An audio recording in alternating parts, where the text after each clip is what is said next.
اپنی بیٹی کی عزت پر ہاتھ اٹھائے اور اس کو گندی نظر سے دیکھے۔ بہرحال انہوں نے مسئلہ پوچھا ہے تو مجھے یہ بتانا ہے کہ ایسے باپ جس کی نگاہیں گندی ہوں، جس کو رشتہ داریوں کا احترام کا خیال نہ ہو، وہ کسی کی بھی عزت کو پامال کر سکتا ہے، وہ کسی کی بھی عزت پر ڈاکہ ڈال سکتا ہے، تو ایسے شخص کی خدمت کرنا یا ایسے شخص کے ساتھ رہنا بالکل بھی شریعت اس کے لیے فورس نہیں کرتی ہے۔ وہ بیٹی جو اپنے ایسے حیوان صفت باپ کے ساتھ رہ رہی ہے، اگر اس بیٹی کا ننیھالی یا ددیھالی کوئی رشتہ دار ہیں تو وہ بیٹی اپنے ننیھالی اور ددیھالی رشتہ داروں میں سے یا بھائی یا بہن میں سے کسی کے پاس چلی جائے اور اپنی عزت کی عصمت کی حفاظت کریں، اور ایسے باپ کا کوئی بھی کام کرنا ان کے ذمہ لازمی اور ضروری نہیں، بلکہ اپنی عزت کی حفاظت بے حد ضروری ہے، کیونکہ یہ عزت کی حفاظت، اپنے آپ کی حفاظت، یہ دونوں چیزیں ایسی ہیں جو اللہ تعالیٰ کا حکم ہے، اور حدیث میں آیا لا طاعۃ لمخلوق فی معصیۃ الخالق، کہ جہاں پر اللہ کی نافرمانی ہوتی ہو وہاں پر کسی کی بات نہیں مانی جائے گی۔ باپ ہے، ٹھیک ہے باپ ہے، لیکن یہ باپ تو پاپ ہے، اس کے ساتھ رہنے سے تو پاپ لگ جائے گا، عزتیں ختم ہو جائیں گی، لہٰذا ایسے شخص کے ساتھ جو کہ خود گھر سے بھی نکال لاؤ تو ایسی شکل میں گھر سے نکل جائیں اور اپنے ددیالی ننیالی کسی بھی رشتہ دار کے پاس رہ لیں۔ لیکن اگر کوئی بھی رشتہ دار رکھنے کے لیے تیار نہیں، یا کوئی بھی رشتہ دار ایسا نہیں ہے جن کے پاس وہ بیٹی رہ سکے، تو ایسی کنڈیشن میں وہ بیٹی مکمل حفاظت کے ساتھ محتاط انداز میں اسی باپ کے ساتھ رہے، لیکن اپنی عزت کا تحفظ بہت ضروری ہے، بہت خیال سے رہے، اور چونکہ اس باپ کے گھر میں رہ رہی ہے تو تھوڑے بہت کام کر دے تاکہ اس کا دل پسیج جائے، تاکہ وہ ظلم و بربریت کا مظاہرہ نہ کرے، اس لیے حکمت کے طور پر، حالات کے تقاضے پر وہ باپ کے گھر میں رہتے ہوئے اپنے اس کے تھوڑے بہت کام کر دے تو یہ اس کی اجازت ہے۔ لیکن اگر وہ پھر بھی باز نہ آئے تو ایسے باپ کا عزت احترام کرنا یا پھر اس کے خیال رکھنا، خدمت کرنا، تو کیا ہے، شریعت اس کے لیے فورس نہیں کرتی ہے۔ جی یہ عفیفہ ہیں، یہ کہہ رہی ہیں السلام علیکم مفتی صاحب۔ وعلیکم السلام۔ میری فرینڈ ہیں، ان کو آپریشن سے بیٹی ہوئی ہے 5 مہینے پہلے، تو وہ یہ پوچھ رہی ہیں بیٹی دودھ پیتی ہے کیا وہ روزہ چھوڑ سکتی ہیں کیونکہ بچی بہت چھوٹی ہے؟ دیکھیے دودھ پلانے والی عورتیں جو ہیں، اگر وہ اگر بچی اوپر کا دودھ نہیں پیتی، صرف ماں ہی کا دودھ پیتی ہیں، تو ایسی کنڈیشن میں اگر وہ روزہ رکھ کر بچی کو دودھ اور فیڈ کا ٹائمنگ ایسا سیٹ کر لے کہ جس سے نہ بچی بھوکی رہے نہ خود ان کو پریشانی ہو، تو ایسی حالت میں روزہ رکھ سکتی ہیں، کیونکہ روزے کی حالت میں بچے کو دودھ پلانے سے روزہ نہیں ٹوٹتا ہے۔ لیکن اللہ کا قدرتی نظام ہے کہ ماں کے دودھ جبھی اترتا ہے جب وہ کچھ کھاتی ہیں، یا پھر جو ہے وہ بعض مرتبہ ایسا ہوتا ہے سوکھی سبزی بھی کھاتی ہیں تب بھی دودھ نہیں اترتا، اس کے لیے شوربے والی سبزی کھانے کا اللہ کا نظام ہے، جب کھاتی ہیں تو دودھ ہوتا ہے، پھر بچہ بھی پیتا ہے۔ بہرحال اگر بچہ ماہی کے دودھ پر ڈیپینڈ ہو اور وہ دودھ پلانے میں کسی طرح کی کمزوری محسوس نہ کریں اور روزہ بھی رکھ سکتی ہیں تو روزہ رکھیں، تو اس کی کیا ہے ان کو اس پہ اجر ملے گا۔ لیکن اگر وہ کمزور ہیں، بچے کو فیڈنگ روزہ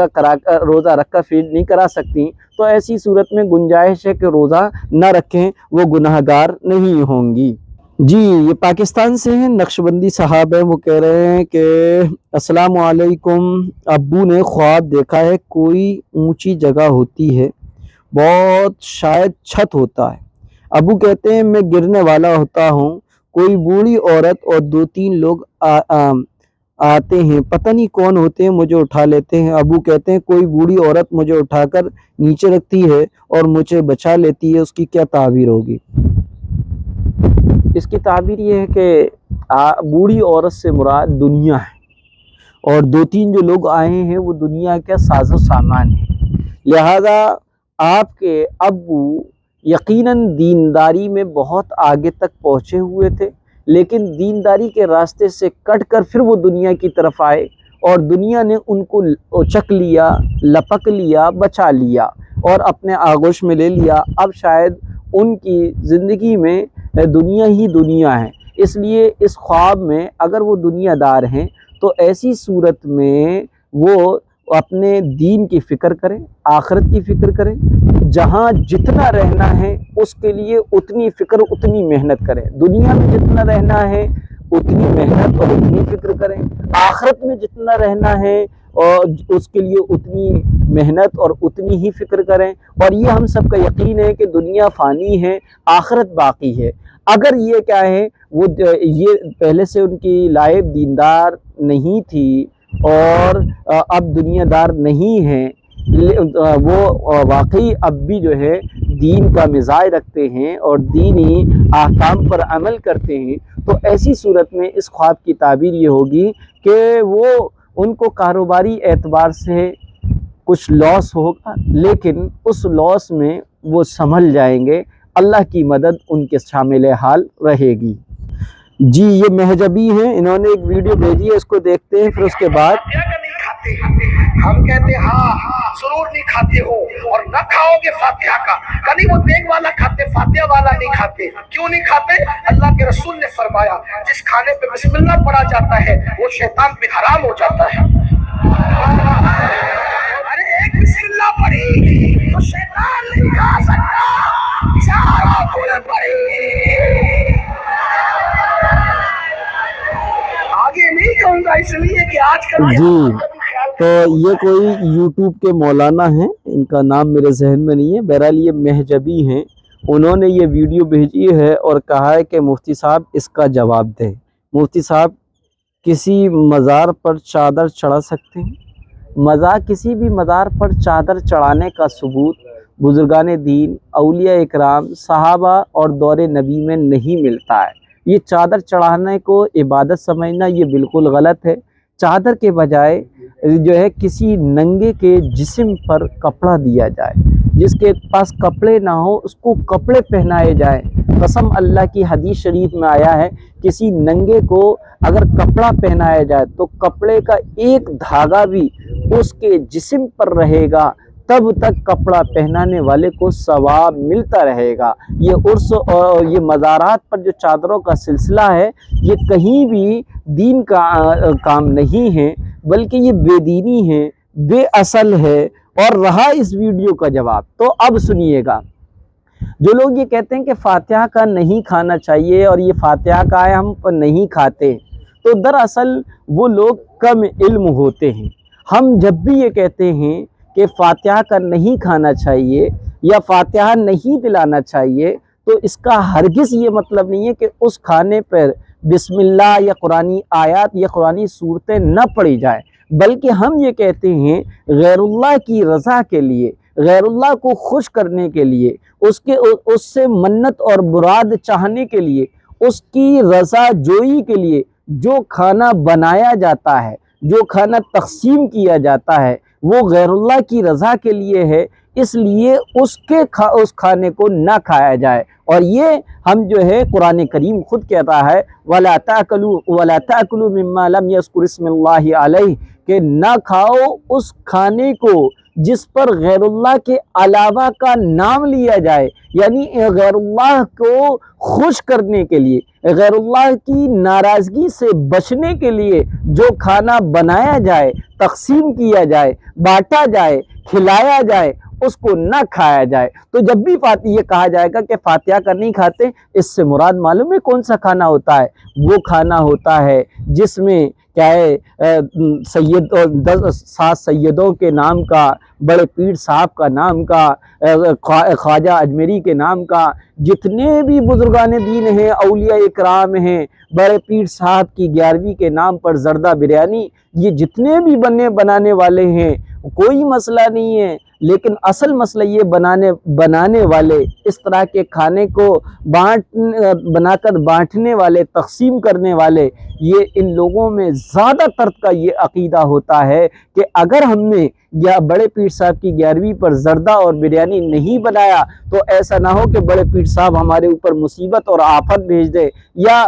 خواجہ یا مدار کا ہم نے کھچڑا نہیں بنایا یا دلیا نہیں بنایا تو کیا ہے بہت برا ہو جائے گا۔ اس کے برخلاف اللہ کو ناراض کر رہے ہیں، سود اور بیاج بھی کھا رہے ہیں، نمازوں کو بھی چھوڑ رہے ہیں، تب ذرا بھی دل نہیں کپ کپاتا، تب ذرا بھی بدن کے رونگٹے کھڑے نہیں ہوتے کہ اللہ کا عذاب آ سکتا ہے۔ اللہ یقیناً نقصان دینے پر بھی قادر ہے، اللہ نفع دینے پر بھی قادر ہے۔ جو نفع نقصان کے مالک نہیں ہیں، ان کی رضا کے لیے، ان کی خوشی کے لیے، ان کی ناراضگی سے بچنے کے لیے یہ سب طرح کے کھانے بنائے اور پکائے اور بانٹے جاتے ہیں۔ اس طرح کے کھانا ناجائز ہیں، غیر اللہ کی رضا جوئی کے خاطر بنایا جاتا ہے، کھلایا جاتا ہے، اس لیے منع ہے، نہ کہ اس لیے کہ اس پہ قرآن کریم کی آیتیں پڑھی جاتی ہیں۔ ارے بھائی، قرآن کریم کی آیتیں اور سورتیں پڑھنے کی وجہ سے کوئی کھانا حرام نہیں ہوتا ہے۔ ہم بھی سورہ یاسین بھی پڑھتے ہیں، کڑاؤ پر پڑھتے ہیں، برکت کے لیے پڑھتے ہیں۔ اللہ کے رسول صلی اللہ علیہ وسلم نے جن کھانوں پر سورت پڑھتی قرآن کریم کی آیتیں اور سورتیں پڑھی ہیں، وہ کھانا وہ تھا جو کم تھا، کھانے والے زیادہ تھے، تو اللہ کے رسول نے برکت کے لیے پڑھا۔ تو برکت کے لیے پڑھا جائے قرآن کریم، ہم بھی اس کا اقرار کرتے ہیں، اس کا انکار نہیں ہے۔ اور رہا ان مولانا نے جو کہا کہ جو بسم اللہ پڑھ کے کھانا کھایا جاتا تو شیطان اس پہ نہیں آتا، اور چاروں کل پڑھ لیے جاتے تو شیطان کے بابا نہیں آتے ہیں، تو بھائی میں بتا رہا ہوں وہ فاتحہ سے مراد وہ کھانا ہے جو غیر اللہ کی رضا جوئی کے لیے بنایا جائے، پھر اس میں قرآن کریم کی آیتوں کو پڑھ لیا جائے یا مخصوص صورتوں کو پڑھ لی جائے۔ وہ فاتحہ کا کھانا منع ہے جو غیر اللہ کے نام پر بنایا اور تقسیم کیا گیا یا کھلایا جائے۔ یا اسی طریقے سے فاتحہ سے مراد وہ کھانا ہوتا ہے جو کسی غریب کا حق ہے، جیسے کہ تیجے ہے، دسواں ہے، 40واں ہے۔ اس میں عموماً مرحوم کی روح کو ثواب جب ملے گا، جبکہ اس تیجے، دسویں، 40ویں کی دیگوں کو کوئی بھوکا کھائے۔ اب جو رشتہ دار، خاندان والے، مالدار آ کر کھا کر مزے اڑا کر چلے جائیں تو مرحوم کی روح کو کیا خاک ثواب ملے گا؟ اس لیے وہاں پر جو منع کرتے ہیں کہ فاتحہ کا نہیں کھاتے، یعنی غریبوں کا حق نہیں کھاتے، یہ مطلب ہے اس کا۔